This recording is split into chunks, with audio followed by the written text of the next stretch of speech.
Ethiopia's role in Red Sea geopolitics growing. Ethiopia could become a more influential player in Red Sea geopolitics as tensions between Israel and Iran rise, according to a report by a French political journal. The analysis highlights the strategic importance of the Bab el-Mandeb Strait linking the Indian Ocean to the Suez Canal. It says Israel may seek closer ties with Ethiopia to counter Iranian influence, while Gulf actors like the UAE expand port networks along the Red Sea. Analysts say Ethiopia's push لكن حدا أزيو أقدر سيزربا وتيلو نسدما بغلت نجار كانت حزينة حدا مزكيناتنا إيران نا إسرائيل نتكبر زلو إثيوبيا نابقى بحري كتمت تدخل عزبل بغلت سلسة من قدي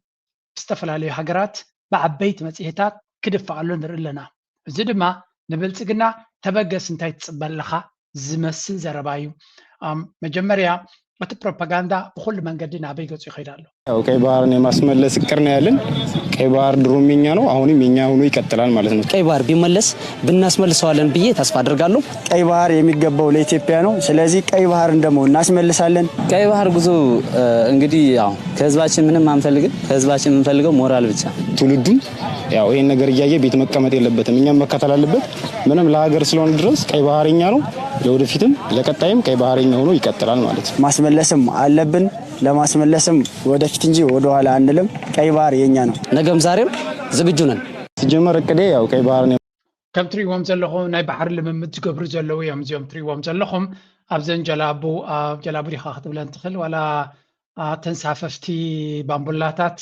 ኣብን ኮይኖም ናተተላማመዱ ከለዉ ኩላቶም ዘረቦም ሓንቲ ቃል ድገሙ ዝበልዎም እዮም ናብ ቀይ ባሕሪ ክንከይድና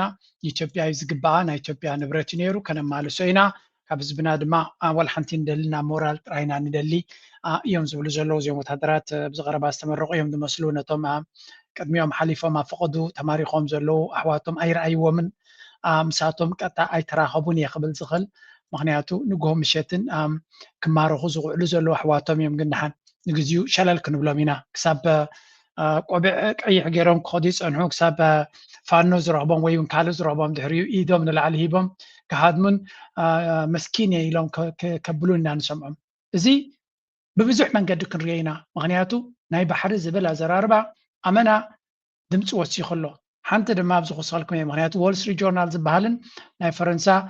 መፅሄትን ኣውፅኦሞ ዘለዉ ከርየኩም እየ ድሕሪኡ ክልቲኡ ናበይ ዝኸደ ማለት ምዃኑ ብልፅግና ክንምንታይ ኩናት ንክጅምር ድፊኢት ይግበረሉ ከም ዘሎ Why the Israel-Iran war is the ultimate win for Ethiopia and Somaliland. Welcome back to Semenenya Spotlight. Pull back the curtain, world. We're not just watching missiles fall on Tehran and Tel Aviv. We're watching the birth of a new world order where the losers are the old powers and the winners are hiding in plain sight. While the Persian Gulf burns and the Strait of Hormuz has ground to a near halt, blocking 21% of the planet's seaborne oil and sending prices toward $200 a barrel, a silent earthquake is shaking the Horn of Africa. The same war that's choking global energy has turned the forgotten port of Berbera into the most strategic real estate on earth. ሕጂ እንታዮም ዝብሉ ዘለዉ ከምዚኦም ጎረቤትና ንኩናት ዝፅልን ዝምህለልን ሰምዐ ኣለኹናነ እንታይ እስኪ ይብሉ ኣለዉ ስለምንታይ እዚ ኩናት ናይ ኢራንን እስራኤልን እቲ ዝበለፀ ዕድል ንኢትዮጵያን ንሶማሊላንድን ክኸውን ከም ዝኽእል እዮም ዝብሉ ዘለዉ እዚ ኸንታዩ እዚ ኩናት እዚ ተኸፊቱ ከሎ ናይ ምስፍሕፋሕ ሕልምና ከነተግብር ንኽእል ኢና እዮም ዝብሉ ብግምጣሉ ከንብብዎ ዘይምኽኣሎም እኳ ዝገርመኒ ኩናት ናይ ኢራንን ናይ እስራኤልን ጀሚሩ ዘሎ ንመን ሒዙ ኣሎ ንኣሜሪካ ንእስራኤል ንኢማራት ንኩላተን ሒዝወን ኣለዋ ብግምጣሉ መን እዩ ኣብዚ እዋን እዚ ዝረብሕ يس تملس فليتكم الله إيرترا يتربح بزي إيرترا إزو كينات زي إيرترا مونتو كينات كجمرود مدب سلازي بالله ينان بلنبر إيرترا حجين إيرتو كونتات مغنياتو إمارات بقرورات حنيقا من كساقاس دستيو مايك سابتسون كوينا زلا إسرائيل ببومباتات نقوهم مشيتن تهرم زلا طرف بومباتات من أبكال زغيد زلو إزو قدايز كبر انت زخون نيرو يبا حتى مدب انت زنبر نيرو حجين إيرو زي مغنياتو everything كل بلاي ليست كل بتاع تشيك ليست انت ريخايم نيرترا يتقاني زلو إيرترا أبزو وانزي موف كتقبر نير واقن إيرتراها مدب نزي سرعات زي كتاليو دي ولا انتاكم زلوون سلدي فلت أنا كتكلاخل لولاونتا كتوحز دعنبر نعو كتودقو دي هاي تودقون بقلت استقلت سلدي كونه زغت بلاي تخليخا وزو غين باتي زعجز اللفتنا ويدا عند عن الجنس لزخون بر ንሳቶም እዮም መዋጥር ዘለዎ ብኩሉ መንገዲ ተቐርቂሮም ዘለዎ እሶም እዮም ግን ቁጠባ ናቱ ብልጽግና ሓደ አርቲክል ወፂ ነይሩ ከቢድ ዝኾነ ፈተና ይገጢምዎ ዘሎ ስጋ ናቱ ንኣብነት ብዙሕ ክፋል ናቱ ናብ ኢማራት ዝኸይድ ዝነበረ ዝገዝኦ ስኢኑ ኣሎ ስለዚ ንስዑድያ ለሚኖም ናብ ስዑድያ ክሰድዎ ጀሚሮም ኣሎ ባህል ኣሎ እዚ ካልእ ነገር ቡን ናቶም ኤርላይንስ ናቶም ኣብ ሶምናት ብሚሊዮናት ክሳራታት የጋጥሙ ኣሎ በማይት ሚሊዮናት ከማል ካብቲ ሬቨኒው ናቱ ፀገም የጋጥሙ ኣሎ ነዳዲ መመሊስ ንላዕሊ ውስኽ ኣሎ ንኤርላይንስ ድማ ሕማም ርእሲ ንኩሉ ህይወት ሕማም ርእሲ እዩ ባይ ዘ ወይ ዋጋ ናይ ነዳዲ ኣብ ትግራይ ዳብል ኮይኑ 100% ወሲኹ ስለዚ 5 ቅርሺ እንተነይሩ 10 ቅርሺ ኮይኑ 10 ቅርሺ እንተነይሩ 20 ቅርሺ ኮይኑ ስለዚ ብዶላር ብናቶም 100 እንተነይሩ 200 ሽሕ እንተነይሩ 200 ኮይኑ ኣሎ ማለት እዩ ስለዚ እዚ እቲ ኩነታት ናበይ ገፁ ይኸይድ ኣሎ ንሳቶም ፀባም ሓደ ደርፉ ስለ ዝኾኑ ናብ ኤርትራ ጥራይ ፀገም ዝመፅእ ዘሎ ይመስሎም ኤርትራ እዚ ትዝቐለለ ብድሆናታ እዩ Eritrea has seen so much difficult ካብዚ በተዓፃፃፍ ዝበዝሕ ሽግራት ድራየት ኤርትራ ኢራንን እስራኤልን ተዋጊአን ነዳዲ ከቢሩ ያ ከም ዓለምና ኤርትራውን ክኸብዳ እዩ ነዳዲ በት ኣብ ዓለምና ትዝዋሕደ ፀገም ዘጋጥማ በዚ ኤርትራ እዩ ስለምንታይ ኤርትራ ኣይነበራ ይጠፋኢላ እያ ሽግር ነይርዋ ብድሆታት ነይርዋ የስ ህዝቢ ኤርትራ ፅቡቅ ኣይግቦን ይበልኩን ናትና ፀገም ኣይኮነን እዚ ብዓለም ደረጃ ዝተፈጥረ እዩ ስለዚ ዝግበር ነገር የብልካ ብዝኾነ ኤርትራ ነዚ ኩነታት እዚ ብኸመይ ከተንብበያ እንታይ ስጉምቲ ክትወስድ እያ we will wait እዚ ንዓና ድመፀና ዘሎ ፈተና ግን ናብ ኤርትራ ገፁ ዘሎ ሕልምናቶም ነዚያ ስምዕዋ ክልተ ነገር ከርየኩም እያ ኣብዚ everybody should be very clear ካብዚ ጉዳይ እዚ ኣብዚያ ስምዕዎ እንታይ ይብሉ ኣለዉ ትኩረቱን የውጭ ግንኙነትና ብሔራዊ ደህንነትን አድርጓል። የፖለቲካ ፓርቲዎች ክርክር ፋና መድረክ ሁሉም ፓርቲዎች ኢትዮጵያን የባህር በር ባለቤት እናደርጋታለን ይላሉ። ልዩነታቸው የባህር በሩን እናገኝበታለን የሚሉት መንገድ ነው። ከሻዕቢያ ጋር ያለውንና የባህር በራችን እንድናጠ ሓንቲ ዘረባ ተዛሪብኩም ኣብዚ እንታይ ኢሉ እዚኦም ፓርቲታት ብምሉእ እንድሳተፋ ዘለዋ ኣብዚ ናይ ፋና መድረክ ዝነበራ ኩላተን ኣብቲ ገባሕሪ ክንረክብ ኣለና እየን ዝብላ ብኸመይ መንገዲ ንረክብ እምበር ኣብቲ ገባሕሪ ግድን እዩ ዝብል መርገፅ ኣለወን ይብል ስለዚ መጀመርያ ኣብቲ ገባሕሪ ግድን ዝብል ኣንጻር ኢንተርናሽናል ለው እዩ ናይ ግድን ዝበሃል ነገር የለን ኢትዮጵያ ጂኦግራፊካሊ ባሕሪ የብላን ስለዚ ብግዲ ማለት ኩናት ማለት እዩ ናይ ግድን ክንረክብ ኣለና እንድሕሪሉ ሓደ ሰብ ብሰላም ክብል ኣይክእልን ድሕሪያ ምክንያቱ ዘይናትካ ሓደ ንብረት ኣይናትካን እዩ ናይ ግድን ክረክበ ኣለኒ ትብል እንድሕሪ ኮይንካ ሰላም ዝበሃል ምሳ ክለግብ ኣይክእልን ዲፕሎማሲ ገለ ከተፀባበቕ ግድን ድሕሪ ኢልካ የለን ንደሊና እንድሕሪ ኢልካ ግን በናይ መንገዲ ክትዛርብ ግድን እንድሕሪ ኢልካ ግን ተወዲ እዩ ናትካ ዘይኮነ ነገር ክትረክብ ግድን እንድሕሪ ኢልካ ናይ ኩናት ኣማራፂ ኣለካ ማለት እዩ ንስማዕዮም ሕጂ እንታይ እዮም ዝብሉ እቲ ምርጫታት ነው ከሻዕቢያ ጋር ያለውንና የባህር በራችን እንድናጠ ካደረገን የአማጺ ቡድን መንግስት በዲፕሎማሲው ቅድሚያ እንስጣለን ብለናል እንታገለዋለን የሚለው መወሰድ አለበት የብሔራዊ ጥቅማችንን ማዕከል አድርገን አስቀድመን መቀጠል መሄድ እንዳለብን እናምናለን በሰላማዊና ወንድማዊ በሆነ መንገድ በዲፕሎማሲያዊ መንገድ እንፈታለን የሚል ጠንካራ አቋም አለ የኢትዮጵያ የወደብ ተጠቃሚነት ጉዳይ ከም ዝራኽሞ ነፍሲ ወከፍ ናቶም ፓርቲን ናቱ መርገፂ እዩ ዘለዎ ገሊኦም ብሓይሊ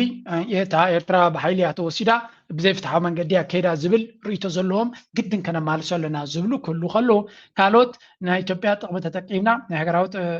ናይ ኢትዮጵያ ሚኒስትሪ ጉዳያት ወፃኢ ዘሎ ንባዕሉ ፓርቲ ኣለዎ ምስ ካልእ ፓርቲ ኮይኑ እያ ዝሳተፍ ዘሎ ናይ ብልፅግና ይመስለኒ እዚ ከብልፅግና ፓርቲ ሃገራዊ ረብሓና ቀዲምና ክንከይድ ኣለና ሃገራዊ ረብሓና እንታይ ዝብል ድማ ባሕሪ ክንረክብ ኣለና ዝብል ስለዚ ንዓዩ ዝፀባበቕ ዘሎ እቲ ካልእ ድማ ኣብ ደገ ባሕሪ ምስ ጎረባብትና ብሰላምን ብፅቡቅ ምሕዝነትን ክንረኽቦ ንኽእል ኢና እዮም ዝብሉ ዘሎ ስለዚ ሓደ ነገር ንርኢ ኣለና ብተደጋጋሚ ሓንቲ ዓይነት መርገፂ ካብ ኩላቶም ንጉዳይ ናይ ባሕሪ ዝብል ናብ ኤርትራ ዘጠመተ ዘረባ ኢና ንሰምዕ ዘለና እጂ እዚ ዳማ ማእስ ሓድሽ ኮይኑ ክትብለኒ ኢኻ ነዚ ዝዛረቦ ዘሎ ርዩ እዚ ዳማ ማእስ ሓድሽ ኮይኑ እንታይ ዳ ክትፅበ ኢኻ እሞ ሓድሽ ተዘይኮነ እዚ እንታይ ኢና ክንፅበ ዝዛረብዎ ዘሎ ብዛዕባ ኣብ ደገ ባሕሪ ፖለቲካዊ ኣጀንዳ ናቶም ኮይና ኣላ ኤርትራ ባይ ዘ ወይ መዓት ሕቶታት ናይ ኤርትራ እዩ ዘሎ ካልእ ሕቶ እውን ክበኩም እዮም ኣብ ዝረእይዎም ሽመ ኤርትራ ኣብቲ መድረክ ናቶም ሓደ ብሓደ ሽሙ እናልዓሉ ይዛረቡ እዚ መንግስት ሰራዊት የኢትዮጵያን ድንበር ኤርትራ መንግስት ሰራዊት የኢትዮጵያን ድንበር ጥሶ ወደ ኢትዮጵያ ግዛት ዘልቆ መግባቱን የሚያሳዩ መረጃዎች አሉ። የኢፌድሪ መንግስትም መግለጫ አውጥቷል። በዚህ ጉዳይ ላይ አብን ያለው አቋም ምንድን ነው? በመሰረታዊነት መንግስት የሆነ አካል ነው ጉዳዩ ላይ ትኩረት ሰጥቶ ሊሰራበት የሚገባውና በጉዳዩ ላይ የአብን አቋም ጥያቄ በጉዳዩ ላይ የአብን አቋም ምንድን ነው የሚል ነው። የኢትዮጵያ ሕጂ እንታይ ኢሉ እዩ ዝሓቶ ዘሎ ሰራዊትና ኢትዮጵያ ሰራዊትና ኤርትራ ውሽጢ ኢትዮጵያ ከም ዘሎ ዝገልጽ ሓበሬታ ኣሎ ስለዚ እዚ ፓርትናትኩም እንታይ እዩ መርገጽ ናቱ ኣብዚ ጉዳይ እዚ ይብሎ ኣሎ እሱ ድማ ብዛዕባ ሉላዊ መሬትና ኤርትራ ናይ ኢትዮጵያ ዝምልከት እቲ ዘመሓድር ዘሎ መንግስቲ እዩ ዝሕተተሉ እዚ ማለት ብልጽግና ይተሓታትነት ዘለዎ እዩ ዝብሎ ዘሎ ናትኩም መርገጽ እንታይ እዩ ኣብዚ ጉዳይ እዚ ሰራዊትና ኤርትራ ኣብ ውሽጢ ኢትዮጵያ ኣትዩ እንተሎ እንታይ መርገጽ ናትኩም ኢሉ ኣትሪር ይሓተሉ እንዲሁም ሉዓላዊነት መደፈሩን ለምድመን መነሳት ይቻላል ይሄኛው መረጃ ትክክል ሲሆን የኢትዮጵያ ሉዓላዊነት ተደፍሯል ማለት ነው ኢትዮጵያ ሉዓላዊነት ተደፈረ ማለት ደግሞ ከየትኛውም ኢትዮጵያ አካል ጋር ሆነን ይሄንን የሉዓላዊነት መደፈር መጠበቅ መከላከል መመከት የኛ ፋንታ ነው ብለን እናምናለን ኤርትራ መንግስት ሰራዊት የኢትዮጵያ ስለዚ በሐቂ እንድሕሪ ሰራዊትና ኤርትራ ሉላውነት ናይ ኢትዮጵያ ደፊሩ ኣሎ እንድሕሪ ኮይኑ እንድሕሪ ተረጋጊጹ ጭብጥ ኣለዎ እንተኮይኑ ሉላውነት ናይ ኢትዮጵያ ተደፊሩ ልክዕ ምስ ካልኦት ፓርቲታት ብሓደ ኮይና ነቲ ኩነታት ክንቃለሶ ኢና ማለት እዩ ዝብል ዘሎ ስለዚ ከም ንሪኦ ዘለና ኩሉ እቲ ኩነታት ነቲ ኩሉ ፖለቲካዊ ክላስ ሕጂ ድማ ክምረፁ ይደልዩ ስለ ዘሎ ኣከባቢ ምርጫ ስለ ዘሎ ነዚ ናይ ምርጫ መንፈስ ከወዓውዕ ቀኒዩ ምስ ኩናት ከተሓሕዞ ከም ዝኽእል ግምታት ኣሎ ብዙሕ ግምት እዩ ዝወሃቦ ብልፅግና ካብ ሓንጎሉ ንኩናት ወዲ እዩ ዓቕምታት እዩ ከልይዎ ዘሎ ሕፅረታት ናይ ሽግር ናይ ሎጂስቲክስ ናይ ካልእ ኩሉ ልዕሊ ኩሉ ግን ኣነ ዝግርም ዝብለኒ ማለት ሃይማኖታውያን ዲና መብዛሕትኡ ናይ ኤርትራውያን እዚ ኣምላኽሲ ኩሉ ግዜ ኣብ ጎኒ ኤርትራ እዩ እንድዒ ከጋንን ኢለ ዝዛረብ ዘሎ ክመስለኩም ይኽእል እዩ every time ኩሉ ኣዳሊና ክብሉ ከለዉ ሲ ገለ ነገር ጎድሎ ብልፅግና ኩሉ ነገር ኣዳልየ ኣብ ዝብለሉ ዘሎ እንታይ ጎዲልዎ ኣሎ ነዳዲ ንሰማይ ተተኪሱ ብዘይ ነዳዲ ውግእ ኣይግበርን እዩ ነዳዲ ንላዕሊ ኮይዱ እታ ቀንዲ ኣጆኻ ትብሎ ዝነበረት ሃገር ድማ እቲ ዝዓበየ ብድሆ ናይ ሂወታ ኣጋጢሞ ኣሎ ብቐሊሉ ድማ ክትፈትሖ ይኮነትን ስለዚ እቲ ፀገም እቲ ናይ ኣምላኽ ነገር በዚ ኢኻ ትሪኦ ናብ ኤርትራ ክወርር ሕማቕ ንክገብር ኣብ ዝብገሰሉ ዘሎ እታ ዝዓበየ ፀገም ኣጋጢማቶ ኣላ ስለዚ ነዛ ፀገም እዚኣ ብኸመይ ክሰግራ እዩ እስከ ኣብዚ ክልተ ነገር ክንሰምዕ ሞ ክንተሓዞ ምስቲ ኣርቲክል ዝወፅእ ዘሎካ ክንሪኦ እስራኤልን ኢራንን ኣብ ዘሎ ወጥሪ ስትራቴጂካዊ ተፃዋቲት ኮይና ትቕልቀል ከም ዘላ ሓንቲ ፈረንሳዊት መጽሔት ፀብፂባ ኣብ መንጎ እስራኤልን ኢራንን ዘሎ ወጥሪ ክንዮት ዞባ ኣድማሱ እናሰፍሓ ኣብ ዝኸደሉ ዘሎ እዋን ኢትዮጵያ ኣብቲ ዝቀያየር ዘሎ ጂኦፖለቲካዊ ዳይናሚክስ ቀይሕ ባሕሪ ኣገዳሲ ተዋሳኢት ክትከውን ከም እትኽእል ፀብጻብ ፈረንሳዊ ኦንላይን ፖለቲካውን ምህራዊ መጽሔትን ኤንፒአርፒ ኣመላኺታ ኣብ ዙርያ መጻብቦ ባቢኤል መንደብ ዝምዕብል ዘሎ ዘባዊ ምሕዝነትን ዝረአ ዘሎ ምዕባለታትን ኣብ ቀርኒ ኣፍሪካን ኣብ ሰፊሕ ጸጥታ ቀይሕ ባሕርን ዘለዋ ስትራቴጂካዊ ኣገዳስነት ኢትዮጵያ ልዕል ከብሎ ከም ዝኽእል እቲ ፀብጻብ ይሕብር እቲ እስራኤልን ኢትዮጵያን ምስጢራዊ ምሕዝነት ኣንጻር ኢራን ብዝብል ርእሲ ዝተሓተመ ሕትመት ኣብ መንጎ እስራኤልን ኢራንን ዝካየድ ዘሎ ግጭት ክንዮቱ ዞባ ናብ ቀርኒ ኣፍሪካ ይዝርጋሕ ከም ዘሎን መጻብቦ ባቢኤል መንደብ ወሳኒ ናይ ባሕሪ ፍላሽ ፖይንት ኮይኑ ከም ዘሎን ያጉልዩ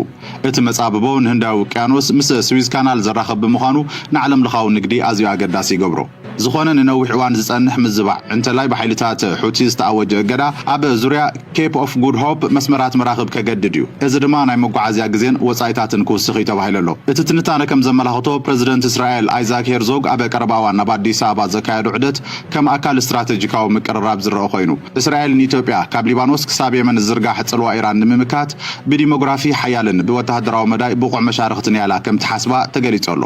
እቲ ትንታነ ፈረንሳይ ሕቡራት ዓረብ ኤምሬትስ ኣብቲ ዞባ ንነዊሕ እዋን ጸንሓ ተራ ዘመልከተ ኮይኑ ኣብ ኤርትራ ሶማሊላንድ ኢትዮጵያን ደቡብ የመንን ሓዊሱ ኣብ ገማግም ቀይሕ ባሕር ዘለዋ መርበብን ወደባትን ኪዳናት ብምጥቃስ መስመራት ንግዲ ንምውሓስን ምስ ኢራን ዝተሰለፉ ተዋሳእቲ ንምምካትን ዝዓለመ እዩ ኢትዮጵያ ንነዊሕ እዋን ላዕላዊ ተበጻሕነት ቀይሕ ባሕር ክትረክብ ምዃና ኣብ ስትራቴጂካዊ ስልሒታት ቀርኒ ኣፍሪካ ማእከላይ ኮይና ትቕጽል ከም ዘላ እዩ እቲ ትንታነ ኣመላኺቱ ዘሎ ምስቲ ኣብ 1993 ድሕሪ ናጻነት ኤርትራ ዝጠፍአ ገማግም ባሕሪ ክትበጽሖ ትህቅን ዘላ ኢትዮጵያ እቲ ዘሎ ታሪኻዊ ወጥሪ ንጸጥታዊ ስክፍታታት ኢትዮጵያ ይቐርጾ ኣሎ ምስ እስራኤል ሕጂ ከም ንሪኦ ዘለና እዚ ኣርቲክል ድሕሪ ኣርቲክል ዝወፅእ ዘሎ ካልእ ከምዚ ኢሉ ከሎ እውን ምዝ ዝብልዎ ፀንሑ ሓደ ኣብ ዓለምና ገለ ካብቶም ዓበይቲ መፅሄታት ዝበሃል ብፍላይ ነቲ ፖለቲካል ክላስ ኢኮኖሚ ቢዝነስ ክላስ ዘንብብዎ ዎል ስትሪት ጆርናል ዝበሃል ዓብዩ እንታይ ለውፂ ኢሉ ኣብዚ ከም ትሪኦ ዘለኹም decades after it lost ኢትዮጵያ ድሕሪ 30 ዓመት ኣፍ ደገ ባሕሪ ምኽሳሮም Ethiopia has moved its forces close to the border region, raising fears of another civil war with nearby rebels. ስለዚ ሰራዊታ ናብ ዶባት ናይ ኤርትራ ኣምፅያ ኣብቲ ገባሕር ንከተማልስ ንኩናት ተዳልያ ከም ዘላ ዝብል ሓደ ኣርቲክል ጽሒፍ ኣሎ ስለዚ እዚ ድማ ኣብ ውሽጣዊ ኩነታት ናይ ኢትዮጵያ ብዙሕ ፀገም እናሃለዎ ከሎ ዝግበር ዘሎ ምዃኑ እዮም ዝነግሩ ዘለው ኣብዚ ቁርብቲ ለይ ሳመር ክበኩም ድሕሪ ኮይነ እንታይ ኢና ናይ ታሪክ ናይ ኢትዮጵያ ኣብ ደገ ባሕሪ ዝሰኣነት ካብ ናጽነት ናይ ኤርትራ 1993 ኣቢሉ እዮም ዝብሉ እቲ ፕራይም ሚኒስተር ድማ ንዑ ከመልሶ ከም ስትራቴጂካዊ ዕላማ ናቱ ገይሩ ከም ዝዛረብ ዘለዎን ኢትዮጵያ ምስ ዘለዋ ዕቤት ናይ ህዝብን ዞባዊ ኣገዳስነትን ኣብ ደገ ባሕሪ ከም ዝግባኣ ገይሩ ዝዛረብ ነዚ ንምግባር ድማ ዓብይ ወታደራዊ ምድላዋት ገይሩ ሰራዊቱ ናብ ዶብ ናይ ኤርትራ ሰዲድዎ ከም ዘሎ እዮም ዝነግሩ ዘለው the frontier is dominated by Tigrayan forces who fought በቲ ድማ ኣብቲ ናይ ትግራይ ድማ ናብቲ ሰራዊቱ ሰደሉ ዘሎ ድማ ናይ ትግራይ ሓይልታት ከም ዘለው ኢና ንርኢ ዘለና ኣብኡ ብብዝሒ ኣለው ይብላ ኣሎ ስለዚ እዚ ናይ ኢትዮጵያ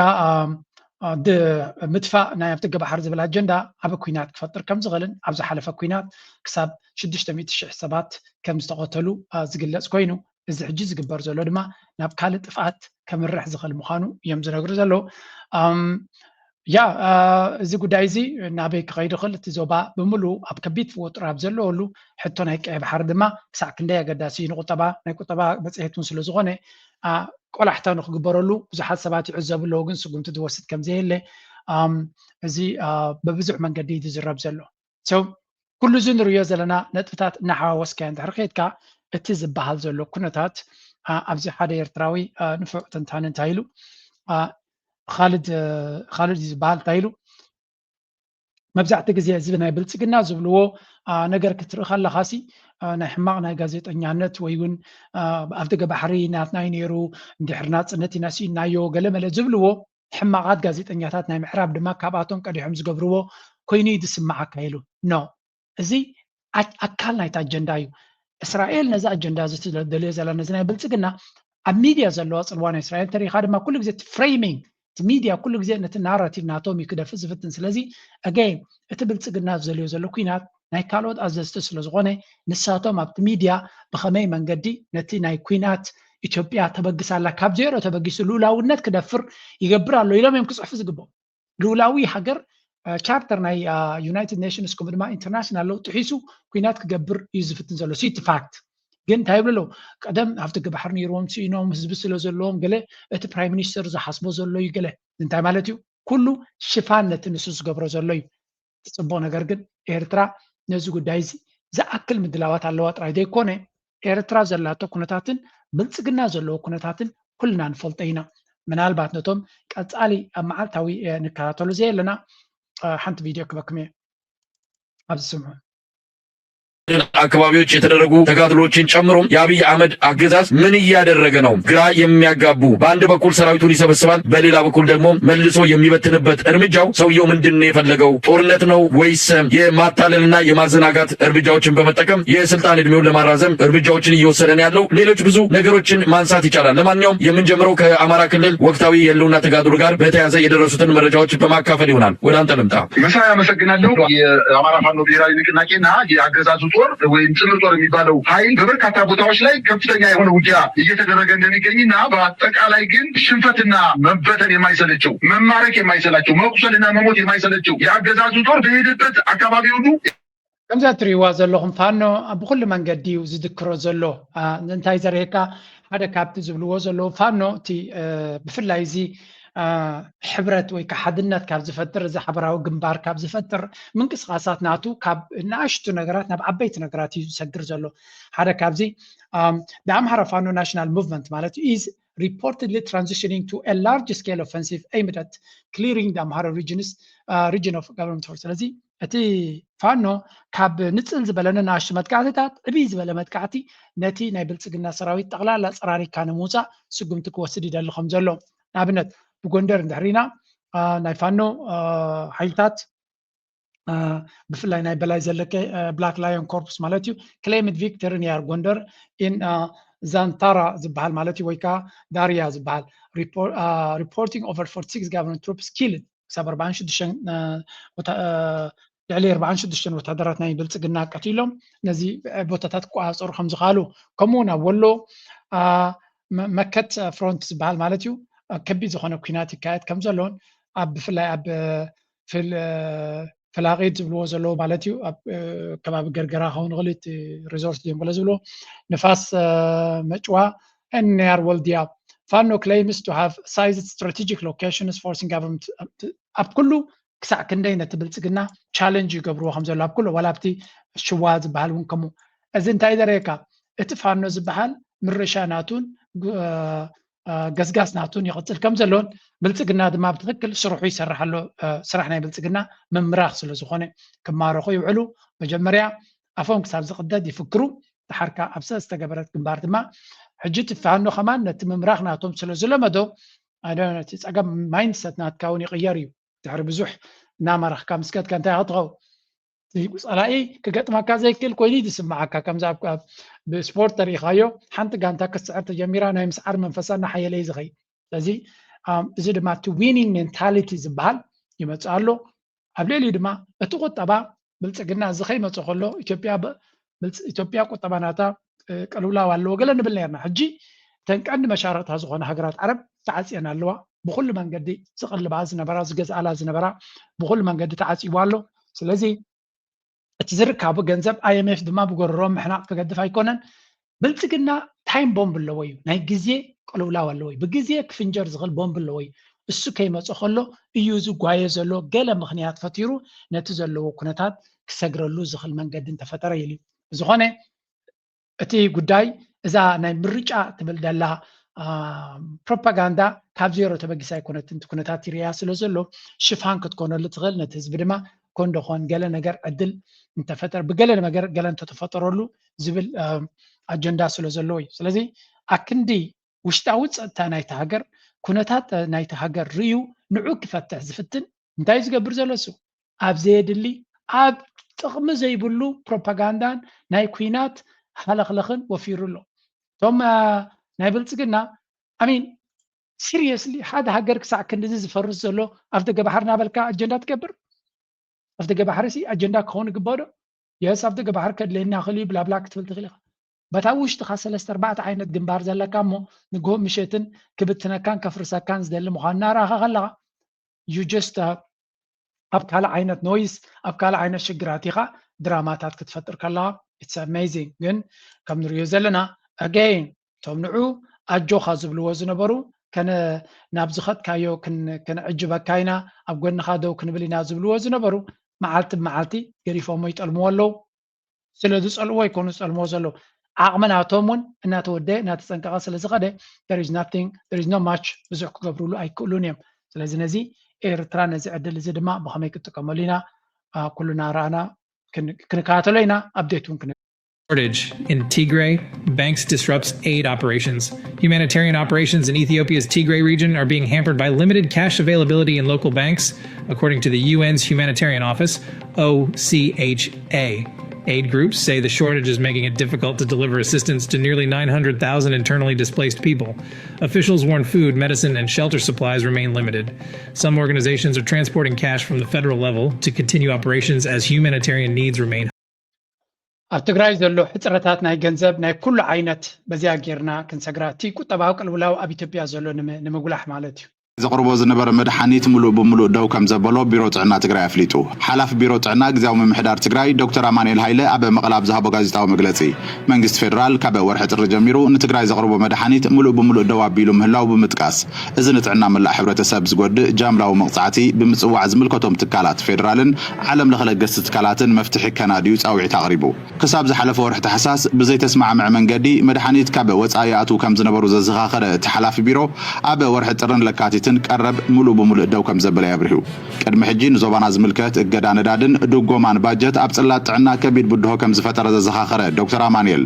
ብዘይ መፍትሒ ቀረብ መድሓኒት ሙሉእ ብምሉእ ምቁራፅ ከቢድ ማሕበራዊ ቅልውላው ከስዕብ ከም ዝኽእል ድማ ስክፍቱ ገሊጹ መንግስቲ ፌደራል ከም ንሪኦ ዘለና እንታይ ኢና ንሰምዕ ዘለና ብልፅግና ናይ ብሓቂ ናይ ገበን ስርዓት ምዃኑ በዚኻ ትፈልጥ ኩናት ምጅማርን ኩናት ጌርካ ሰብ ምጥፋእን ቅድሚ ኩናትን ድሕሪ ኩናትን ብቀረባት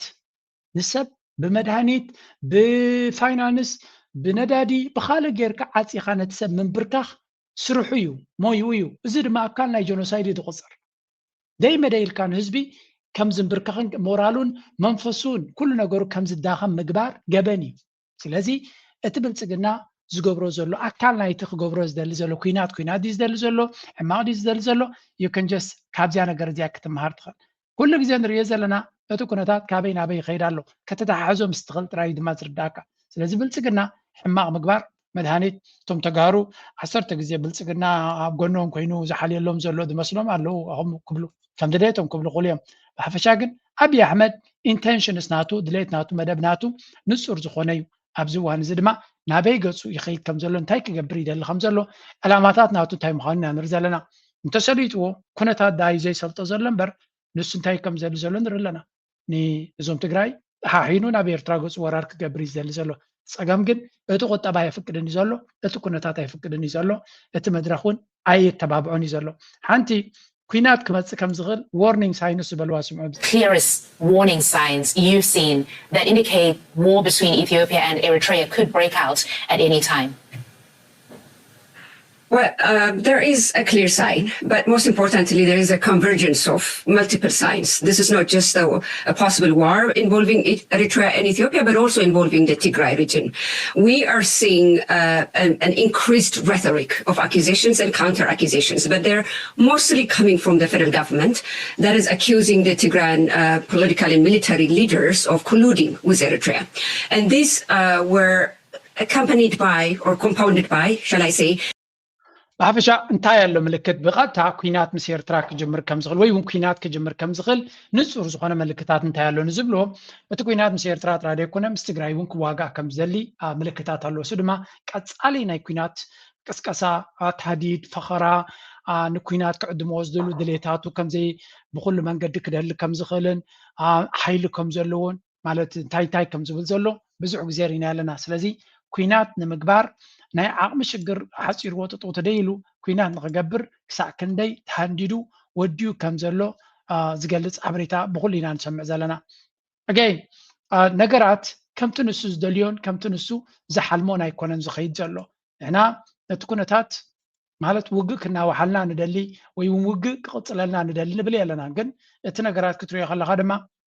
ብኩሉ መንገዲ ጠሚትካ ንኤርትራ እዚ ሕጂ ዘሎ ኣብ ኢራን ዝካየድ ዘሎ ኩናት እውን ኣገዳስነት ኣለዎ እዩ ምክንያቱ ምናልባት ንሳቶም ክሳብ ዝዳለው ይፅበ ኣሎ ክንብል ንኽእል ኢና to some extent ገለ ነገር ንዑ ዝመስል ነገራት ንርኢ ኣለና ክሳብ እቲ ኣቶም ተዳልዮም ንሓየበል ሕጂ ተኩስ ዝብልዎ ዝፅበ ዘሎ ይመስል President of the United Arab Emirates has said his country is in a state of war. He made the comments while visiting a hospital, treating some of those injured in Iranian attacks. We are at war. I promise that we will perform our duty because it's our obligation and we must do this to protect them, protect our people and our country. The other thing I would like to say is a message to the enemy of the UAE. The UAE is... Again, እዚኣ ኣገዳሲ ዘረባ እያ ምክንያቱ ብተደጋጋሚ ኢማራት ኣብ ኩናት ኣትዩ ከም ዘሎ እዩ ዝነግር ዘሎ ኩናት ናቱ ምስ ኢራን ንፀላኢና ድማ ቀሲኑ ክሓድር ከም ዘይብሉ እዩ ዝብል ዘሎ እዚ እንታይ ንምንታይ ደምፆ ዘለኹ ብልፅግና ሓደ ቴሌፎን ኮል ካብዚኦም ክመፅእ ክኽእል ኣሎ ብውሕዱ ጀምሮ ነቲ ኩናት ክብሎ ዝኽእል እንተዘየለ ካብ ዜሮ ተበጊሱ ወላ ሓንቲ ክገብር ኣይክእልኒ እሱ ድማ ነቲ ኩነታት ጠጠው ኣቢልዎ ዘሎ ክንብል ንኽእል ኢና ስለዚ እቲ ኩናት ራይት ናው ነዚ እናረኣኹ ከለኹ በዚ ናይ እንታይ ዝብል ሓበሬታ ይሰማዕ ኣለኹ ኢራን ሚኒስትር ጉዳያት ወፃኢ ናይ ኢራን እንታይ ይብላ ኣሎ ኣሜሪካን እስራኤልን ምቁራፅ ናይ ተኽሲ ይልምና ከም ዘላ ይሓትዎም ከም ዘለዋ ስለዚ እንታይ ኢሉ መሊሱ this will not happen እዚ ድማ ከጋጥም ከም ዘይኮነ there should be a permanent end of the war ናይ ሓዋር መፍትሒ ንደለና ግዝያዊ መፍትሒ ነቲ ኩናት ግን ክንገብር ፈቃደኛታት ኣይኮናን ኢልናዮም ኣለና እዩ ዝብል ዘሎ ስለዚ እቲ ኩነታት ምናልባት ዋላ እውን ኢማራት በዝወሪድዋ ዘሎ ኩነታት ሰንቢዳ መንገዲ ኣትኬር ትኽእል ተኾነት እስራኤል ግን ኣብዚ ከባቢና እዚ ብልፅግና ዝበሃል ስርዓት ክሳብ ዘሎ ሕንፍሽፍሽ ናይ ምግባር ሕልምናቱ ናይ ምቕፃል ሸውሃት ክህልዎ ከም ዝኽእል ኢና ንርኢ ዘለና ስለዚ እዚ ኣቐዲምካ እዚ እውን ኣስተውዒልካ ምርኣይ ዘድልዮ እዩ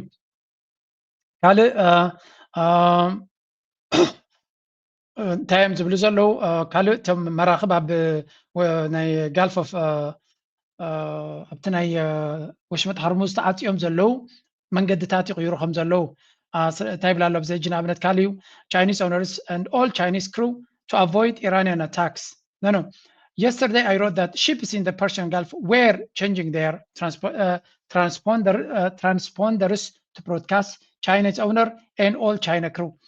ቻይናውያን ጥራይ ዝዝውርዎን መራኽብ ወይ እውን ናይ ቻይና ዝኾነ መራኽብ በት ኢራን ከተሕልፈን ከም ትኽእል እዚ ተጋጢማ ኣሜሪካ ክፅለሉ እዮም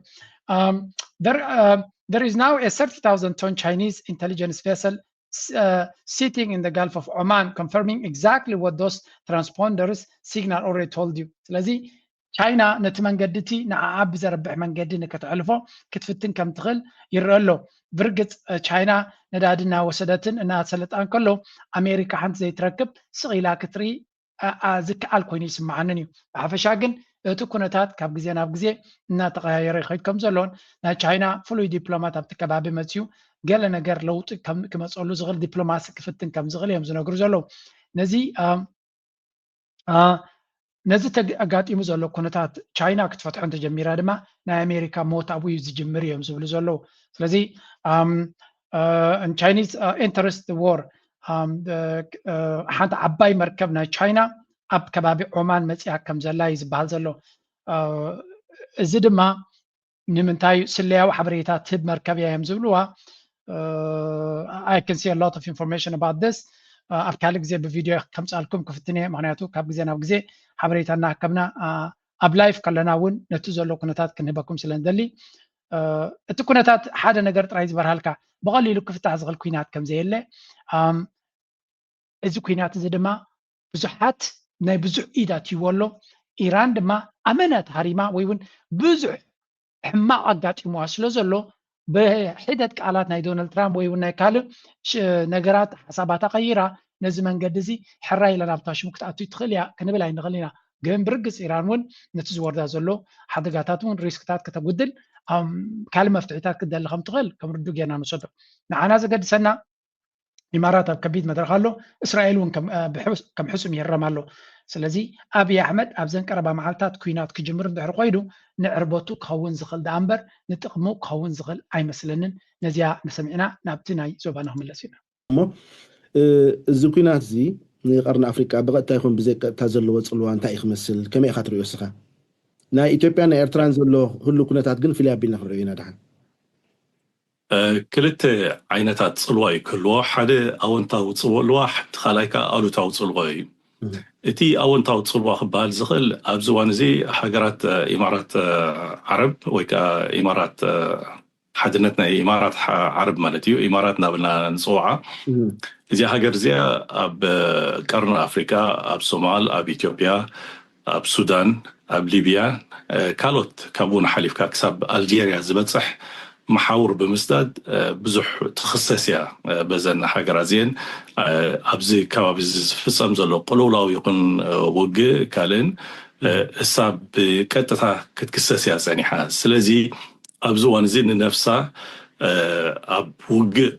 ስለተሉ ወላ ብዕሊ ኣይትእተወዳ እምበር ካብተን ዝበዝሕ መጥቃዕቲ ዝወረደን ልዕሊ 100 ዝኸውን ሚሳይል ኣብ ልዕሊኣ ዝዘነበ ሃገር እዚኣ ኢማራት ዓረብያ ኮይና ዘላ ኣብዚ እዋን እዚ ስለዚ በዚ ምክንያት ትደልዮ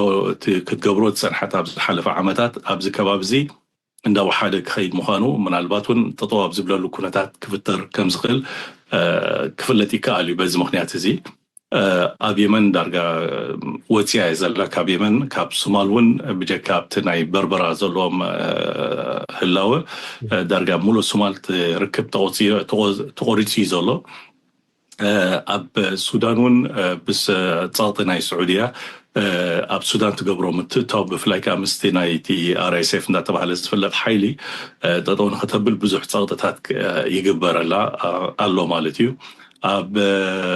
ምብራቕ ሊብያ እውን ብሓፍተር ዝምራሕ ሰራዊት ዘለዎ እውን ሓደ ብውሽጢ ሊብያውያን ብዙሕ ኦኬ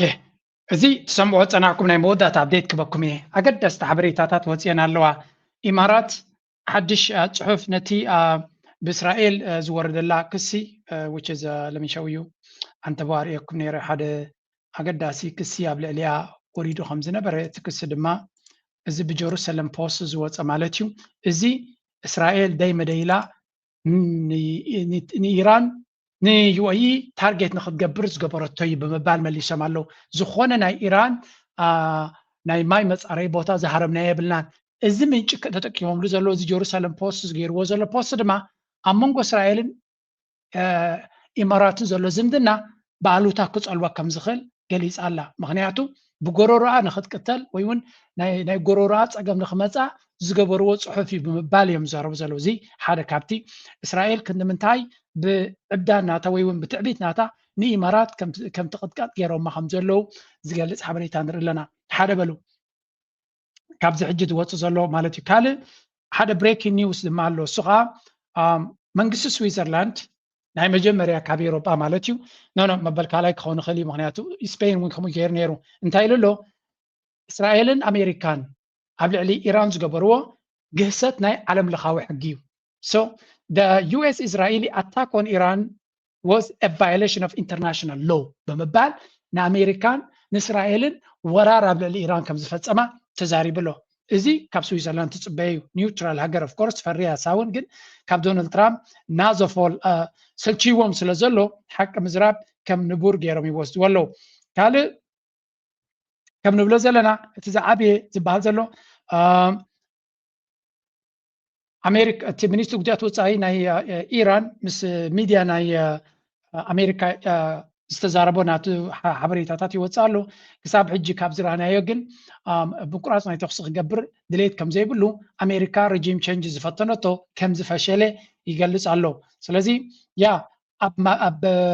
day 9 the numbers just changed and not in a way you think Iran's missiles and drone numbers from first 9 days እንታይ ገብሩ ኣለዉ እቲ ባሊስቲክ ሚሳይልን ናይ ድሮን ኣካይዳን ከመይ ገይሮም ኣለዉ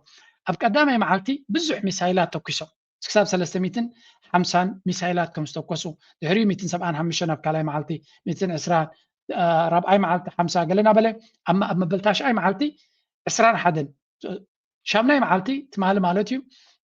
15 ተኪሶም ነይሮም ካብቲ ሚሳይላት ናቶም ሕጂ ግን 21 ከተኪሶም ኣለዉ ይብል ኣሎ ብግምጣሉ ኣብ ድሮናት ክኸውን ከሎ እንታይ ይብል ኣሎ ኣብ ድሮን is different ቀዳመይቲ መዓልቲ 294 ተኪሶም ነይሮም ይብል ኣሎ ድሕሪ ካልኣይ መዓልቲ 540 ሳልሳይ መዓልቲ 200 ደን 85 5ይ መዓልቲ 45 ሻድሻይ መዓልቲ 38 ሻብዓይ መዓልቲ 30 ሻምናይ መዓልቲ 12 ስለዚ ናብ ጎደለ ይኸይድ ኣሎ ይብሉ ነይሮም መበልታሽኣይ መዓልቲ ኸ 134 ድሮናት ተኪሶም ኣሎ ስለዚ ኣብ ክልቲኡ እቲ ኩናት ከም ብሓድሽ ንላዕሊ ገፁ ናይ ምድያብ ተኽእሎ ከም ዘለዎ ንርኢ ኣለና ስለዚ ኣብዛ መዓልቲ እዚኣ ብዙሕ ተኽሲ ይገብሩ ከም ዘለዉ ብዙሕ ግብረ መልሲ ይህቡ ከም ዘለዉ ኢራን እዮም ዝነግሩ ዘለዉ እዚ ኩናት እዚ ድማ ዓብይ ፅልዋ ክህልዎ ዝኽእል እዩ ስለዚ እቶም ናይ ብልፅግና ኣዳኸርቲ ፀዋዕቲ ኩናት እስራኤል ዕድል ክትፈጥረሎም ወይ እውን ኩናት ክትገብረሎም ወይ እውን ፀገም ንሳ ኣብ ኩናት ስለ ዘላ ንሕና ዕድል ኣለና ዝብሉ ዘለዉ ንዓኻትኩም እያ እታ ጉድጓድ እምበር ንዓኻትኩም ዝኸውን ጥቕሚ ዘለዎ ኩናት የለን ኢና ክንብሎም ንኽእል ብዝኾነ ኣጀንዳ ናቶም ናይ ኩናትን ፀዋዕቲ ኩናት ስለ ዝኾኑ እዚ ክትብሎም ኣይትኽእልኒ ኢኻ ኣብዚ እቲ ኢትዮጵያ ክትኣትዎ ትኽእል ዝበሃል ኣላያንስ እቲ እስራኤል ትገብሮ ዘላ እዩ ውልሲ እዚ ነገራት እዚ ክንምንታይ ኣብ ፕራክቲስ ለውጢ ከምፅእ ክእል ምስ ግዜ ክንሪኦ ክንፍትን ኢና ካብኡ ቀፂሎም ብዛዕባ ናይ ብልፅግና ኣጀንዳታት ድማ እቶም ዝገብርዎ ዘለዉ ስምዑ እዚ ከ50% በላይ ወደ 60% በላይ ናቸው አይደለም ያሉት የብሔር ተኮር ፓርቲዎች በሆኑበት ምድር ውስጥ 69% ማለት እንግዲህ 69% ብሔር ፖለቲካ ኮንስቲትዩሽን ናቸው መራጭ ኃይላቸው የአካባቢ ሰው በሆነበት ሀገር ውስጥ ብሔራዊ ምርጫ የምንለው እንግዲህ ብሔራዊ ምርጫ ተብሎ በብሔራዊ ምርጫ ድግስ ስር አያሌው ፓርቲ ግን ብሔራዊ ያልሆነ ነው እና ይሄ አጠቃላይ የፕሪንሲፕል የመርሆ ይሄ ኤሌክሽን የሚባለውን በጣም ወሳኝ የሆነ የህብረተሰብ የውሳኔ ምዕራፍ ሪፐብሊካን የሚባለው የስርዓት ጽንሰ ሀሳብ ከም ንሪኦ ዘለና ብልፅግና ብሓፈሻ እቲ ምርጫ ክገብር እየ ክብል ከሎሲ ኣብ ምንታይ ኩነታት ኮይኑ ምርጫ ክገብር ዝኽእል እዮም ዝብሉ ዘሎ ብዙሓት ክብልዎ ከለዉ እታ ሃገርሲ ካብ 50 ክሳብ 60% እውን ኣብ ትሕቲ ኢዱ የላን ስለዚ كم دما سوري كاب 5 كسب 6% نايتهم political parties بهالو are ethnic based parties بعليت النت بهاجر بن أورومو نمحرا نجلس بزوكلي كاب زبلو زموتيوم قال دما 69% of the voters live in areas where ethnic politics dominates. This raises a major question about what we call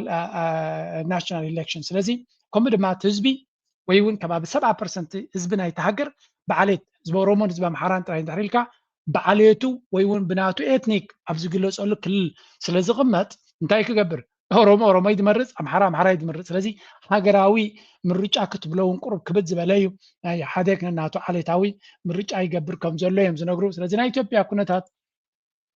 they really feel like بغليلو كيف تحزخل صقام يكونن زلوم تي داينامكس نايت هاجر منالات بريزنت سياس بزعبا كزارب بزح إيرتراو دو سايبلون نيرجن يتزلو صقام إثيوبيا تي إثنيك فدراليزم نتفقاتهم بر نتصبقهم كون زخلا يكونن زبلو كاوس تبقسي كنري خلنا غير حكي سلازي انتاي زبل غوسغوس جميرو مالو لنكنه ابزس كسمعوهم محفر زي بلو አድዋ የኢትዮጵያን ዘመን ተሻጋሪ ድልና የወልተ ውስታ የተሰኘው የታሪክ መጽሐፍ በአድዋ ድል መታሰቢያ በድምቀት ተመርቋል። በመድረኩ ፕሬዝዳንት የሀገር ፍቅርን የሚያስተምር ነው። ከአድዋ የምንወስዳቸው ትልቁ ቫልዩ አንድነትን ነው። የአንድነትን ጸጋና በረከት ነው። ከም ትሪዎም ዘለኹም ንዓድዋ عدوان زلوا هزبي كتفونا حسبوا خلوا كاب وجنا عدوان نمهارو وين عودنا عدوان نمهارو انتلو دايم زلوا هذا النت يوم this is a joke هذا النت بينجر كهذا النت نمهارات شفتوا على الله نورو ما يتقدم نتجارد ما قدم سست بقص الله كاب عدوان نمهارو دما هذا النت يزبل زلوا إذا عدوا عدوا خوينا من كب علوان زي كعليهم زارب زلوا سلزي زوم هاجر زوم كساكندي وديهم كم زلوا بوليتيكاوي اللي تناتهم من البعض هذا النتي لوك زارب زخل انتلو هذا زي الجنريو زلنا كون خليو سياسك سموها مستسرزو 4 بوليتيكاويان ودبات تግራይ حبراو مدرخ مسريتهم اتم ستامر ودبات عقمتات ፖለቲካዊ ውድባት ትግራይ ሓቢሮም ዘቃልሶም ሰነድ ስምምዕ ምፍራሞም ተሰሚዕሎም ትሕዝቶን ስምዒትን እቲ ስምምዕ ኣምናይ ሎሚ ዜናና ቀንዲ ትኹረትና እዩ ድሕሪ ፕሪቶርያ ናብ ዝተማልአ ማሕበረ ፖለቲካዊ ኩነት ክሰጋገር ዝተሓሰበ መድረኽ ትግራይ ብሰንኪ ዝተፈንጨለ መሪሕነት ትግራይን ፅንታ ትግራይ ብሰንኪ ክቐፅሉ ዝደልዩ ሓይልታት ደገን ህዝቢ ጆሆ ተታሒዙ ምህላው ምስ ሓደሽቲ ምዕባለታት ሒዝና ቀሪብና ኣለና ብሰላሕታዊ ፅንታን ዝተዋደደ ክባን ዕፅዋን ዝሳቀ ዘሎ ህዝብና ዝጠልቦ ዘሎ ናይ ህላው ምላሽ ኣካል ትሕዝቶና ዜና ሰዓትና እዩ ዳሎ ክባን ተጻሐልና ንስኻቱም ትዳሎ ትግራይ ሙሉ ኣሕራህ ነው ጻለና ንስኻቱም ትዳሎ ጸላይ ሙሉ እንድምሰልና መሰል አርሶሳና መራገጽና ህዝብና ሒዝና ህዝብ ሒዝና ሲያተ ዘረባ መሰል አርሶሳና ማለት መሰል አርሶሳና ከነረጋግጽና ዝብል ዘረባ ሓረካብቲ ክደፍኡ ዘለዎም አጀንዳ ከውን ይግባ አንጸላሊ ዘሎ ብሔራዊ ናይ ድሕነነትን ሃለዋትን ሓደጋ ንምምካትን ዝዓለመ መድረኽ ምዃንዮም ገሊጾም ዘለው ህዝባውያን ሓርነት ትግራይ ሕወሓት ባይቶ ኪዳነ ኣመነ ዝምራሕ ዝተፈንጨለ ክፋል ብሔራዊ ባይቶ ዓባይ ትግራይ ባይቶና ዓሲምባ ዲሞክራሲያዊ ፓርቲ ዓዴፓ ንውድብ ፖለቲካዊ ዋዕላ ኣክሱማይን ቃልሲ መኸተ ህዝቢ ትግራይ ንምሕጋዝ ተመሳሳሊ ርድኢትን መርገፅን ብምሓዝ መድረኽ ፖለቲካዊ ውድባት ከም ዘጣየሹ ገሊጾም ኣብ ወንበርስ መድረኽ ዶክተር ኣብርሃም ተኸስተ ምጥያሽቲ መድረኽ ተሓጋጊዝካ ንምስራሕን ምዕማቕ ዲሞክራሲ ፖለቲካ ትግራይ ተሓጋጊዝካ ንምስፋሕን ዕላማ ዝገበር ገሊጹ እቲ መድረኽ መስርሕ መምርሒ ተዳሊሉን ኣመራርሓቲ ውዳበውን ከም ዝሰዮም ሓቢሮም ኣለው ነዚ ድማ ብዕሊ ከም ዝተፈራሮም እዮም ገሊጾም ሩቑሓት መድረኽ ዘማለ ኣባል ክኸውን ከም ዝኽእሉ ተሓቢሮሎ ሓላፍ ክፍሊ ህዝቢ እቲ መድረኽ ኣይተ ኪዳነ ኣመነ ብወገኑ መንግስቲ ኢትዮጵያ ድሕሪ ውዕሊ ፕሪቶርያ ንልዕሊ 4 ኣዋርሕ ሰላሕታዊ ፅንተት እናፈጸመ ምጽንሑን ሕጂውን ብዕሊ ኩሎም ዕፅዋን ከበባን ይፍጽም ከም ዘሎን ገሊጹ እዚ ዕፅዋን ክባን ብዘይ ዝኾነ ቅድመ ኩነት ደው ክብል ድማ ፀዊዑ መድረኽ ፖለቲካዊ ውድባት ትግራይ ቃልሲ መኸተ ህዝቢ ትግራይ ንምሕጋዝ ተመሳሳሊ ርድኢትን መርገፅን ከም ዝሓዙ ይሓቢሩ ዘሎ እዚ ንሪኦ ዘለና ናይ ብሓቂ ዓቢ ኣገዳሲ መድረኽ ክኸውን ዝኽእል እየ ኣነ ዝሪኦ ዘለኹ ስለምንታይ ከም ንብል ኣለና መሲልኩም ትግራይ ልዕሊ ማንም ትደልዮ እንተላ ዩኒቲ ኣብ ዝዋን እዚ ሓድነት ምሕዝነት እቲ ህዝቢ ድማ ህዝቢ ሰራዊት ፖለቲካዊ ክላስ ኩሉ ኣብ ሓደ መድረኽ ክሰምረሉ ዝኽእል መንገዲ ምክንያቱ ዝመፅኦም ዘሎ ፈተና ቀሊል ዘይኮነ ፈተና ስለ ዝኾነ ድሮ ነቲ ጥፍኣቶም ሓሲቡ ዘሎ ድሮቲ ስራሓቱ ጀሚሩ ሰራዊቱ የንቀሳቀስ ስለ ዘሎ they really have to have this solidarity ብሓደ ጠጠው ክብልሉ ዝኽእሉ እንተወሓደ ኣብዚ ሕጂ በዳሂ መድረክ ማለት እዩ ስለዚ እዚ ሓደ ካብቲ ንኣብይ ኣሕመድ መንሽሮ ክኾን ዝኽእል ወይ እውን ድኻም ልቢ ክኾን ዝኽእል ኩነታት እዩ ምክንያቱ ኣብ ትግራይ ሓድነት ክርኢ ይደልን እዩ ናይ ትግራይ ንትግራይ እናፈራረስካ ንክትከይድ እና ወደቐት ክትከደሉ ነቲ ንሱ ዝደልዮ ኣጀንዳ ድማ ዝመቸ እሳቶም እና ፈረሱ ክኸዱ ከለዉ ዝመፅእ ስለዚ ህወሓት ባይቶና ከም ድማ እዚ ኣክሱማይ ዝብል እትያ ድማ እሳሴት ድማ ትፅሑፍ ፅቡቅ ይረአ የለን ኣክሱምባ ዲሞክራሲያዊ ኦኬ ሶሪ ኣርባዕተ ፓርቲታት እንኳላይ ምስ ህወሓት ተሓዊሶም ዝገብርዎ ዘለዉ ኢና ንርኢ ዘለና እዚ ድማ ነቲ ዝተመቃቀለ ፖለቲካ ናይ ትግራይ ኣብ ሓደ ምፂኻ ናብ ሓደ ዕላማ ንምኻድ ክሕግዝ ዝኽእል እዩ ዝበልዎ እዩ ብዙሕ ድምፅታት ድማ ይትስማዕ ዘሎ ካብ ትግራይ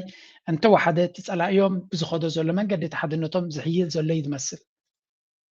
ተፈጠረ ትርክቲ ዘርዚርና ኣይንወድኦን ኣብ ህዝቢ ትግራይ ግን ዘሎ ተርኢና ቅድም ኢሉ ይቃለሶም ዝነበሩ ስርዓታት ህዝቢ ትግራይ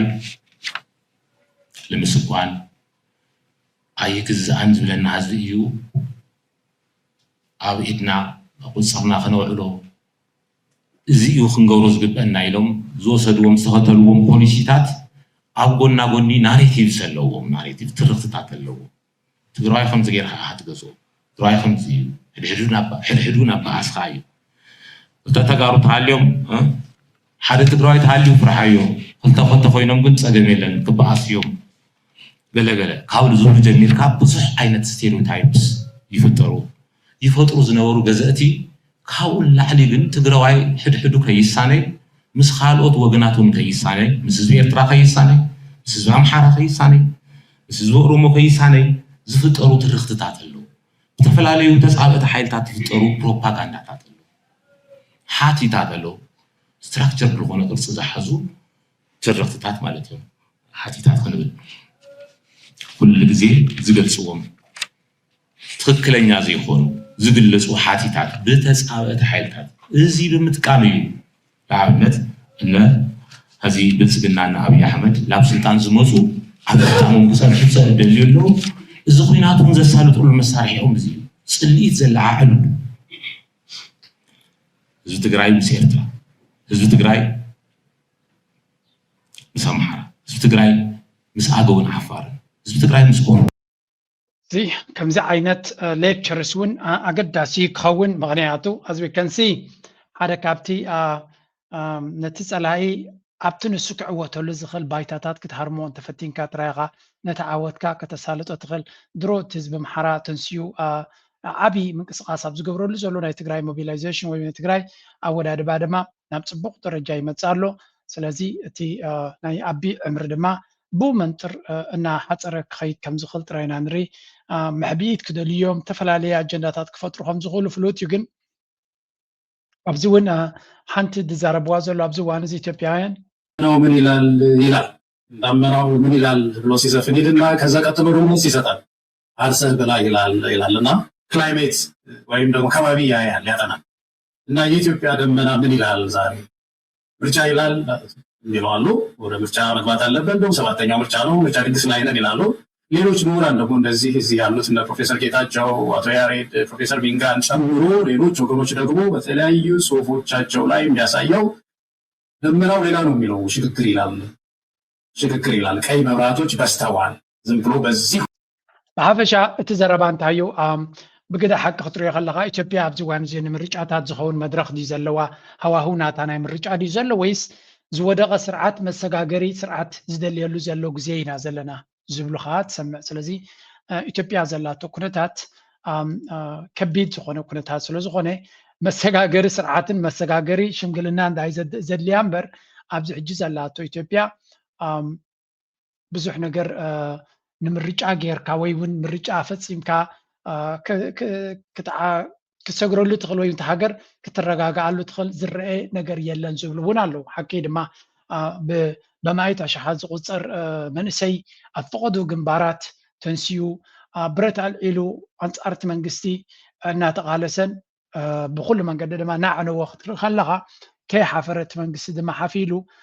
ምርጫ ከካይድ ዲሞክራሲ ክገብር እየ ድሕሪ ኢሉ ቁርብ ትለይሲ የለን ዲ ኮመን ሰንስ ክትብል ኢኻ ትግደድ ግን እቲ ዓዶም ከም ድሌቶም ስለ ዝኾነ ብዙሕ ክንዛረብ ኣይንኽእልና እንተቲ ዕዳን ናይ ባሕሮም ግን መልሲ ስለ ዘድልዮ ንዑ ዝኸውን መልሲ ኤርትራ ያው ቀይ ባህርን የማስመለስ እቅድ ነው ያለን። ቀይ ባህር የሚገባው ለኢትዮጵያ ነው። ነዛ ቀይ ባህር እናበሉ ታሪካዊ ብፅሒትና ዝብልዋ እስከ ንእሽተይ ታሪክ ንስማዕ ፅቡቅ ዝኾነ ታሪክ ካብ ኤርትራ ይወፅእ ስለ ዘሎ ማህድን ዝኣመሰለ ፃውቲ እዞም ሃፅያት ነቲ ኣብ ትሕቲ ግዝኣት ግብፃውያንን ኤውሮጳውያንን ዝነበረ ገማግም ቀይሕ ባሕሪ ከመሓድሩ ይኹን ክውንኑ ሓሳብን ዓቕምን ኣይነበሮምን። ኣብ ፅውፅዋይ ልሂቃን ኢትዮጵያ ምስ ንምለስ ዓሰብ ንበይና ካብ ካርታ ኤርትራ ነፂሎም ካብ ፅንቲ ኣካል ኢትዮጵያ ዝብል ትረኻ ካበይ ዝነቐለን ብየናይ መርትዖን ኮን ይኸውን ካብ ዘመነ ፈሳፍንቲ ንጀምር ኣብ ዝኻ ካብ 1755 ክሳብ 1855 ኣብ ግዜ እዚ ኢትዮጵያ ኣብ ጸሊም ታሪክ ወይ ከዓ ኣብ ጸሊም ግዜ እያ ነይራ። ምክንያቱ ዝኾነ ይኹን ማዕከላዊ መንግስቲ ኣይነበረን። ሃይማኖታዊ ኩርፍስ ነይሩ። እዚ ናይ ውግእ ጎይቶ ዝዓብልሎ ታሪክ ከም ዝነበረ እውን ይገልጸና። ሕጂ ኣብ ዓሰብ ምስ መፁ ኣብ ከባቢ ዓሰብ ምስ ኣተው ንደቡብ ገጾም ክኸዱ ይክእሉ ምክንያቱ ናይ ፈረንሳ ፅልዋ ኣሎ። እንግሊዝ እንታይ እዩ ሓሳብ ከም ስትራቴጂ ዝወሰዶ እንድሕር እዚ ዞባ ነፃ ገዲፈዮ ፈረንሳ ክትቆፃፀረ ሕጂ ፈረንሳ እንድሕር ተቆፃፂራቶ ከዓ መቐናቕንቲ እዮም ብሓይሊ ደረጃ ኣክኒ ንዓ ንህባ ንጥልያን ሰኢሉ ርዩ ንጥልያን ከዓ ንሰሜን መፅኦም ማለት እዩ ካብ ዓሰብ መጀመርያ ዝገበርዎ ከዓ ምስ ሱልጣን ናይቲ ኣከባቢ ዝነበረ ውዕል ፈፂሞም ሕጂ ዓሰብ ኣብዚ እሞት እዚ እንታይ ይፅልዋ ነይሩ እንተኢልካኒ ኣነ ካብ ደቡብ ዝመፅእ ካብቲ ናይ ስልጣኔ ናይ ህዝቢ ዓፋር ዝወፅእ ፅልዋ ንዕኡ ዝከራኽር ፅልዋ ይነበረ። ዓሰብ በቶም ደቂ ዓዲ ኣትመሓደር ነይራ ከተማ ሆነ ኣይነበረትን ሽዑ ዝኾነ ኮይኑ ግን ኣብኡ ደቀባት ነይሮም ምስኦም እዮም ውዕል ገይሮም ጫፍ ቦታ ሃቡና መራሕብና ማይ ዝቐድሕሉ ንኔው ምብራቅ ዝሓልፈሉ መገዲ ብኡ ስለ ዝኾነ ኣብኡ ሃቡና ኢሎም ምስቶም ደቀባት እዮም ተዋሃ ኢሎም ነቶም ደቀባት ሓፍ ገሊኡ ፅሑፋት ትቀስዮም መን ከም ዝበሃሉ ሕጂ ብቃለ ይዝክሮምን ግን ደቀባት ዳዕዮም መንበሪ ካብ በዓለ ኣሉላ ተሸሙ ወይ ካብ ካልእ ዝመፁ ይኮኑን። ሓቀኛ ታሪክ ዓሰብን ዋንነትን ከምዚ ኣብ ላዕሊ ዝተገልጸ እዩ። ልሂቃን ኢትዮጵያ ዓሰብ ኣካል ኢትዮጵያ ከም ዝነበረ ዘቕርብዎ ዘለዎ ሙግት መሰረት ኣልቦ ታሪክ እዩ። ዓሰብ ኣብ ትሕቲ መሳፍንቲ ኣቢሲንያ ከምዘይነበረት ዝሕብር ጭቡጥ መርትዖ ድማ እቲ ብ26 መጋቢት 1888 ሃፀይ ዮሃንስ ናብ ኢጣልያዊ ጀነራል ዲሳን ማርሳኖ ዝፀሓፎ ናይ ልማኖ ደብዳቤ ኣብ ተባኣቱ ዘመረት ዮሃንስ ኢጣልያዊ መግዛእቲ ኣብ ኤርትራ ገጽ 59 ሰፊሩ ዘሎ ንርአ። ናብ ዝኸበረ ጀነራል ዲሳን ማርሳኖ ቅድሚ ሕጂ ምስ ኡምቤርቶ ንጉስ ኢጣልያ ናይ ዓርክነት መልእኽቲ ንፀሓፍ ጌርና ምስ ኣመሓዳሪ ብራንኪ ከዓ ብዛዕባ ብዓሰብ ክትከፍቱልና ዘለኩም መተንፈሲ ተዘራሪብና ናተይ ትምኒት ኣነ ንስኻትኩምን ኣንጻርቶም ኣረሜናውያን ህዝብታት ብሓባር ክንዋጋእ እዩ ሓደ ኣካል እንተንኸውን ከዓ ብሓባር ምገዛእና እዮም ግዜ ሓይሊ እንተሂቡኒ ኣነ ንስኻትኩምን ብወገና ندربوش مالت مهلاويان تواجئنا دمسيسنا نجزاتنا خلنا نسفح الغيرنا كم محاشة عبد الشحف سفير خمزلو خاطئ وخل نساب دبدابيو بعسب متنفسي كتكفتلنا زبد أمبر عسب كنون نكبل أي لمنن قدمونا أين أبزي تاريخ زند حرينا كم زات رواز اللهم يا تاريخ ولا حنت دوسخ يا بلان كم زجيرهم نزي أيوة بتمنى سينات نغات مميلو نزي زربات تزي وين نزي فيديو تزي سمعوا كيتكم أبير تي في حجزوا سمعوا نبحلد ما كم سجر جبروا مع التاونساتهم نتمنى سي ولدو كدنا جروا كم زخلوا خام جنزابي اللي نزيد ما استوينا كنريو يتحسس it's very important تاريخ كانت زي فريدك دنا نزمت أكاب الدهوتات نزخون يكون نفاس كتبدهن كتسعرمون أي تخلني خاص لذي بخلو تاريخ كان مفلات دمسلوه يلا نابلنا لومي معلت دق انستيو سلو زخونه نتن كاب اب افريقيا ترايو زي في التاريخ قال نسيتي اب غزا وي ونا بتكالا خسرح تخون من البات اب جنبار كيدا تواقيا معرا ودا زليلان سريحان تقاليسان دخيمان رهيصان ناصنت كتمص انتي اب كل عالم كبلكم ايكلني زفولتو كل عالم بزار استزي سلازي يسنعكو بزح كبل ايكلني ግን برقص قال كابتن فلي زبل تاريخ ዝተሰርሐሉ ወይ ጅግነት ተሰርሐሉ ብደቂ ኣንስትዮ ኤርትራ እዩ ስለዚ እዚ እውን ከም ሓደ እምነ ኩርናዕ ናይ ታሪክ ወይ እውን ፍሉይ ታሪክ ኣመዝጊበን ስለ ዘለዋ ደቂ ኣንስትዮ ኤርትራ ክሕበናሉ ዝግባእ እዩ ዋላ እኳ ዓለም ለኻዊ መዓልቲ ደቂ ኣንስትዮ እንተኾነ እዚ ናይ ኤርትራውያን ግን ኣቲክ ብርግፅ ካማን ነዚ ዊመንስ ደይ ሰለብሬት ዝገብሮ ካልእ ሕብረተሰብ ብፖለቲካ ደረጃ በቲ ናይ ፌሚኒስት ኦርጋናይዜሽን ይህሉ ኸውን እዩ ከም ሃገር ግን ብውዳበ ደረጃ ነዚ ሰለብሬት ዝገብር ኣነ ኣብ ደቂ ኣንስትዮ ናይ ኤርትራ እዚ ናይ ሃማደ በዓላት ጥራይ ዝሰምዕ which is very important ምክንያቱ ናይ ደቂ ኣንስትዮ መሰል ጥራይ ደይኮነ ዝመሰለ እዚ ድማ ብኖርማል ቃልሲ ዝመፀ ዘይኮነሲ ንመሰለን ኣብቲ ዝኸበደ ብድሆታት ሓሊፈን እውን ተቓሊሰን ዝረኽብዎ እዩ እዚ ማለት ግን ማዕርነት መሰል ማለት ማዕርነት ማለት ክልተ ሕብረተሰብ ብሓደ ልዕሊ ኩሉ ደቂ ኣንስትዮ ኣብ ልዕሊየን ዝወርድ ኩሉ ዓይነት ፀቕጢ ተኣልዩ ኩሉ ትዕድላት ኩሉ ኣፍ ደገ ክኽፈተለን ናተይ ሓሳብ እዩ ደቂ ኣንስትዮ ክመሃራ ክምዕብላ ኩሉ ዕድል ክፍጠረለን ጥራይ እንታይ እቲ ንደቂ ኣንስትዮ ዝጣበቕ ዝመስል ኣብዚ ምዕራባዊ ዓለም ንሪኦ ግን መብዛሕትኡ ግዜ ንሓዳራት ንስድራ ቤታት ኣብ ምብትታን ግን ዓብ ኣጀንዳ ዘለዎ ካብኡ ጥንቅቕ ክንብል ኣለና ስለዚ ዝያዳ ደቂ ኣንስትዮ ክመሃራ ክምዕብላ ካብ ግዱድ ሓዳር ከምኡውን ሕማቕ ባህላዊ ልምድታት ኣብ ልዕሊ ደቂ ኣንስትዮ ዝግበር ኩሉ ዝተወጊዱ ደቂ ኣንስትዮ ፍርቂ ናይ ሃገር እየን ወይ እውን ልዕሊ እውን ክኾና ኸላ ስለዚ ሓንቲ ዘረባላ ፍርቂ ናይ ሃገርካ ከየማዕበልካ ክትምዕብል ኣይትኽእልኒ ኢኻ እያ ትበሃል ደቂ ኣንስትዮ ፍርቂ ናይቲ ሃገር ተኮይነን ፍርቂ ናይቲ ሃገር በይኑ ገዲፍካ ክትምዕባለ ከተረጋግፅ ኣይትኽእልኒ ኢኻ ስለዚ ደቂ ኣንስትዮ ኣካል ናይ ሕብረተሰብና ኣዴታትና ደቅና ኣሕዋትና ስለ ዝኾና ንዓታተን ዝግበር ፅቡቕ ብደቂ ተባዕትዮ ንደቂ ኣንስትዮ ኣይትግበሩለን ኢሉ ንደቂ ኣንስትዮ ንከይምዕብላ ኢሉ ዝፅዕር ወዲ ሰሚዐ ኣይፈልጥን ኣነ ክሳብ ሎሚ ምክንያቱ ደቂ ተባዕትዮ ትፈልጥዎ እንድሕር ኮይንኩም ኣድዩ ዘይፈቱ ስለዘየለ ኣድዩ ጓሉን ዘይፈቱ ሰብኣይ የለን ያ ክትፈልጡ ኣለኩም ምናልባት ኣብ ካልእ ክዛረብ ኸውን ነድዩን ንሓፍቱን ዘይፈቱ ወዲ ግን የለን ወዲ ተባዕታይ የለን ስለዚ በዚያ ጥራይ ደቂ ኣንስትዮ ኣድቫንቴጅ ኣለዎ ጥራይ